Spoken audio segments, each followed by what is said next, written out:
5/10 of a point. So right off the top, the highest he could score is a 9.5. Discussion going on here. That is the judge from Mexico, Francis Allen, the coach of the United States. When we had an opportunity to talk with him about his feelings about the judging here, was outspoken. When you come to one of these events, the best thing is to see the team come out together, compete together, get it over with together, and get off the floor. The judges and the concept of the compulsory, and the compulsory as it stands now is there are 3 compulsory events on one day, and you get to enter one guy in each one of the 3. Then the next day you enter one of the 3 guys in the next that day's events. So you're competing one guy, they clear the floor, then you bring another group in, they clear the floor, bring another group in. Well, the committee said that they thought that would eliminate cheating, eliminate the bias, would eliminate, because they won't know who's out there.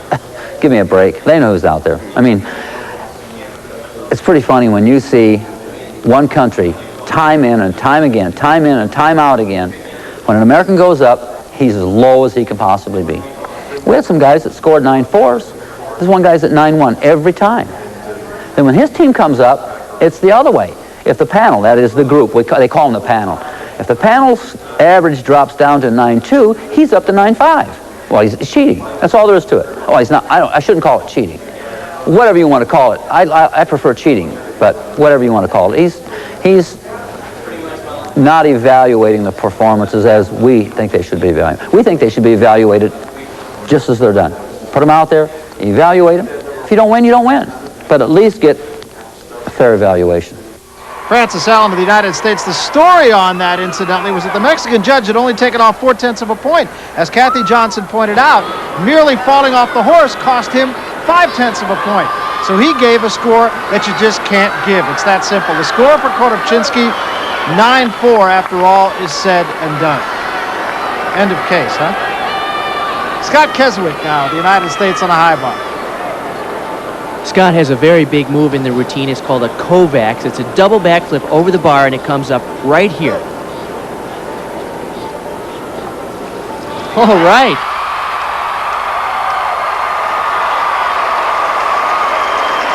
On all the apparatus, Scott shows a really aggressive style. He's quick. He tries to top off every move right to the handstand. The straddle giant is called a stalder. Watch this. It's going to be a triple backflip. Got it. Oh, what a landing. Listen to the crowd. And that landing came after an extremely difficult dismount. Triple back.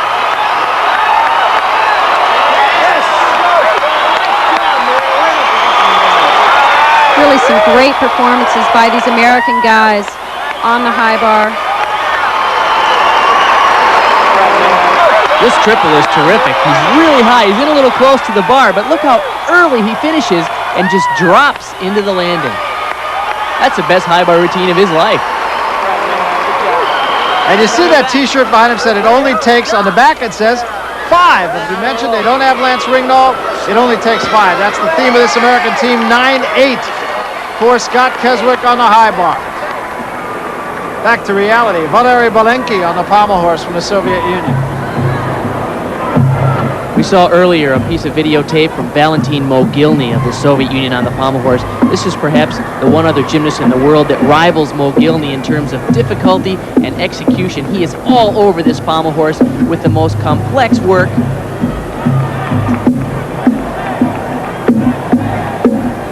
Look at the form. His legs are perfectly tight. Excellent toe point. And what elevation on that dismount. Big time. And again, this knowledgeable gymnastics crowd really giving credit where it's due to the Soviet team, and particularly in this case to Valery Balenki. He has incredible upper body strength. Really enables him to swing so high above the pommels. That elevation is something that judges are really looking for. See, he still has a little bit of a tender ankle too. Saw him wince there. That's from the floor exercise you saw earlier. This is the sequence where he goes up to handstand from the flares. Great transition from the double leg work to the single leg work. 9. Andrea. And as great as Belenki is on the pommel horse, great transition from the double leg work to the single leg work. 9-9 the score for Belenki. Andreas Becker now on the ring. And as great as Belenki is on the pommel horse, Becker is on the rings. This is his specialty. He was robbed 2 years ago at the World Championships in the finals. He didn't win the gold in the rings. Many thought that he should. Watch this combination. It's an inverted iron cross, and he presses back to a handstand. This is a move called a Maltese cross. Look at the power in the shoulder joint. An iron cross, an L cross. What's great about his exercise is he's not only very strong, but he shows wonderful swing work. Look at the beautiful line and fluid motion in the front giant swings. Here's a big dismount. Oh, double twisting, double back. Excellent work. Beautiful strength and beautiful swing.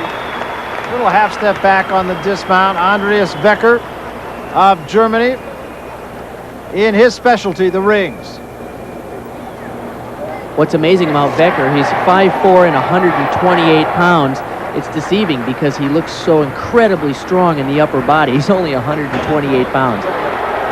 He's so strong, but he also swings well. This is the double twisting, double back dismount. There's a lot happening in the air. A lot to get done before you hit that ground. So Andreas Becker now awaits his score, and there it is, 9-7-2-5 for Becker. So we have now completed 2 rotations, and we take a look at the standings. Soviet Union clearly in front. The battle seems joined for second and third. Germany, China, and Japan fight it out.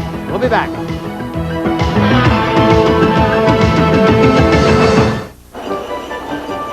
Are you looking for the perfect gift for the man on your Christmas list? Take this simple quiz. Does someone you know like sports? Watch sports? Yes! Read sports? Guess what? You've got a sports fan. So this Christmas, get him a gift like nothing he's ever seen or heard before. This exclusive video, The Hidden NFL. Hidden mics and hidden cameras take him inside the huddle. We take him. We're going to get done this time. He's not going to scramble. And on the sidelines. Big! Want a piece of that championship? So he'll know what it's really like out there. This is why you lift all them weights. Let's go out there like a bunch of crazy dogs. Over 50 minutes of NFL secrets. This is the NFL, which stands for not for long when you make the... Did you hear it? Free with your paid gift subscription to Sports Illustrated. The best way to capture all the drama and excitement of sports. Son, I got to do better than this. Don't you wish Christmas shopping was easier? Just call this toll-free Christmas hotline and surprise him with 54 issues for just $1.29 each. Even put it on a credit card. He'll love the exclusive issues, including the giant Winter and Summer Olympic previews. This ain't a tennis match. Plus, he'll discover the Hidden NFL free. Yeah! Wouldn't you like to save money? Right now, Sports Illustrated is on sale at over 55% off the cover price. You won't be billed till next year. Or for faster delivery, use your credit card. Just call now. Hurry it up, hurry it up, hurry it up. So whether he reads sports, This is great. or plays sports, Oh, yeah, the football videos. it all adds up to the one gift your fan is sure to love and you'll love giving. No, it's not a tie. Open it. Sports Illustrated. Yeah. Do you like it? Yes.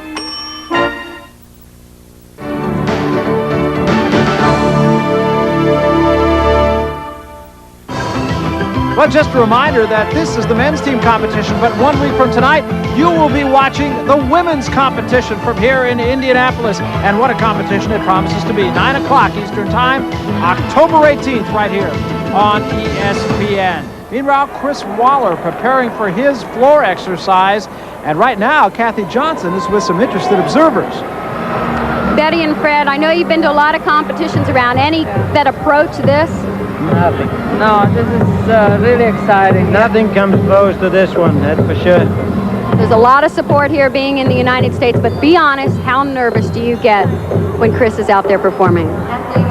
Not in a competition like that. I don't really get that nervous because when it gets that big, You just have to be plain lucky, and we know that they're all good. So I think all the boys are doing the best, and you just accept what happens. Is at this level, anything can happen. What does Mom feel? Well, I feel pretty much the same way. I think the worst times were when he kept falling off high bars while he was still first couple of years in college. But you still get nervous, yes, I do. Well, good luck. Thank you. All right, thanks very much, Kathy. Well, kind of a realistic approach, I think, from the parents of Chris Waller. That's right, and Chris has a difficult floor routine for him. Oh, just a little over on that mount. That was a double back with a full twist. And I think if you look at the U.S. team in general on the floor exercise, this is where the U.S. team needs some improvement.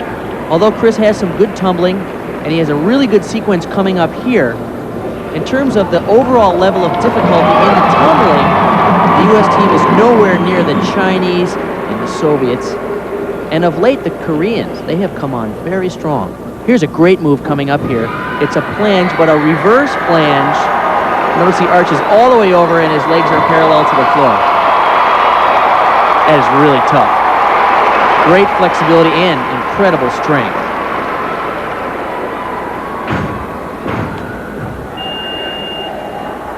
Now keep in mind his difficulty in the exercise is adequate, but when you talk about winning at the World Championship level and competing with the best Soviets and Chinese, you need more difficult tumbling runs. There's a double back, just a little shorter rotation. I might add, too, that mat, while it sounds like it's really hard, actually is pretty springy. I think the sound's a little bit misleading here. That's right, there are 4-inch springs under there, and then 2 inches of foam and then carpeting. It's pretty springy. He gets into a little trouble here on this opening tumbling run. This is a full twisting double back. Not quite as high as he needs to be, and he pulls it around too far, so if he over-rotates, that's a couple of tenths of a point, maybe 3/10 of a point deduction. Can't fool the judges at this level, I take it. Tumbling is the basis of all gymnastics, and the U.S. team needs to be a little stronger there. Chris Waller, you saw his score, 9.175, as we look at Yoon Soo Han of Korea on the pommel horse. And the Koreans have impressed everyone here. They have wonderful difficulty, and they're a deep team.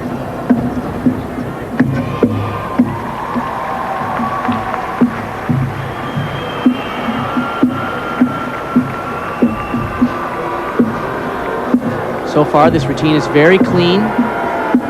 Nothing unusual, but he is fulfilling all the requirements. Oh, this is good. He travels across the horse in the flare. Good, strong finish. For Yoon Soo Han of Korea.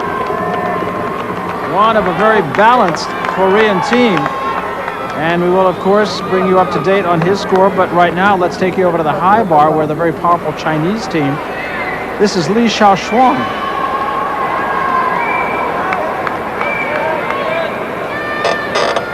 The Chinese have an incredibly daring set of high bar routines. Oh! Scores for Yoon Soo Han while Li Shaoshuang gets himself together again. 9-6 for Yoon Soo Han. That was a strange mistake. He looked like he caught the bar exactly where he wanted it. Let's see if we can see what happened. He seemed to slip, didn't he? Yeah, it looked like he caught right where he needed it. Maybe his right hand didn't get the hand guard in the right position as he went over the bar, but he certainly was right where he wanted to be. He's going to do it again. That much better this time. And he followed it up with a second reverse heck. Here's a good opportunity to look at the body line of the Chinese. Notice the long, fluid swing, perfect form, beautiful movement. Wow, look at the height on that dismount. And stuck it. They are so explosive. Li Shaoshuang of China. And we will tell you his score while we watch Valery Liukin